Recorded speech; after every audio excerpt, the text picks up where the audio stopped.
সাথে যে তুমি ভালোটা গ্রহণ করবে না খারাপটা গ্রহণ করবে, এই বিবেকটা তোমার মধ্যে আমি দিয়ে দিলাম।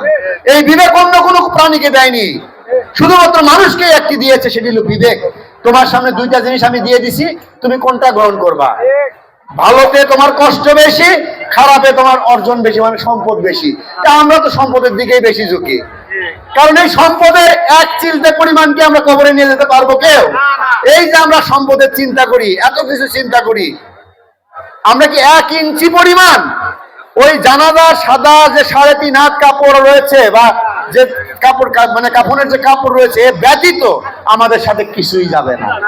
তাহলে এটা যদি আমরা বারবার চিন্তা করি, তাহলে তো আমরা যদি ওইটাকে বুঝি যে আমরা যদি ঈমান নিয়ে যেতে পারি কবরে, তাহলে কবরের আযাব থেকে মুক্ত হব প্রথম, তারপর হাসরের ময়দানে হয়তো আল্লাহ পাক আমাদের ভালো কাজের উসিলায় আমাদেরকে বেহেশতে প্রেরণ করবে।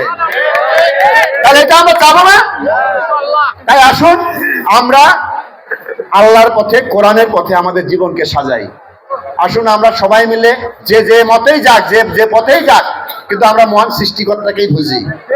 আমরা মানুষকে যদি ভালোবাসি, তাহলে আল্লাহকেও ভালোবাসা হবে। আমি বিশ্বাস করি। আমরা এখান থেকে আজকে শপথ নেব, আমরা তো পাপী মানুষ, আমি তো প্রচন্ড ভয় পাপী। আমি রাজনীতি করি, ভোটের জন্য অনেক জায়গায় মিথ্যা কথা বলি, মানুষকে সান্ত্বনা দেওয়ার জন্য মিথ্যা কথা বলি। সব কাজ আমি করতে পারবো না, মানুষ আমার কাছে কাজের জন্য আসে, আমি জানি ইচ্ছেই পারবো না, তারপরে গায়ে হাত দিয়ে বলি ভাই আমি চেষ্টা করব।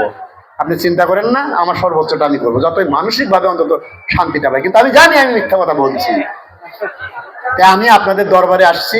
আমি অনেক পাপ করেছি, পাপ করেই যাচ্ছি, তবে এমন কোনো গুরুত্বপূর্ণ পাপ করিনি যেটার জন্য সমাজ আমাকে অবজ্ঞা করবে। আমার যে কিছু খারাপ কাজ রয়েছে, আপনার দোয়া করবেন। এই যে আপনাদের এতগুলো মানুষ, আপনাদের যদি দোয়াগুলো পাই, আল্লাহ পাক তো আমাকে ক্ষমা করে দিতেও পারেন। তা আপনারা আমার জন্য দোয়া করবেন, আমি যেন মৃত্যুর দিন পর্যন্ত মানুষকে সম্মান করে, মানুষকে বিশ্বাস করে, মানুষের সেবা করতে পারি, এবং প্রত্যেকটা মানুষের সাথে যেন প্রেমের মাধ্যমে, ভাবের মাধ্যমে তাদেরকে আমি কাছে রাখি।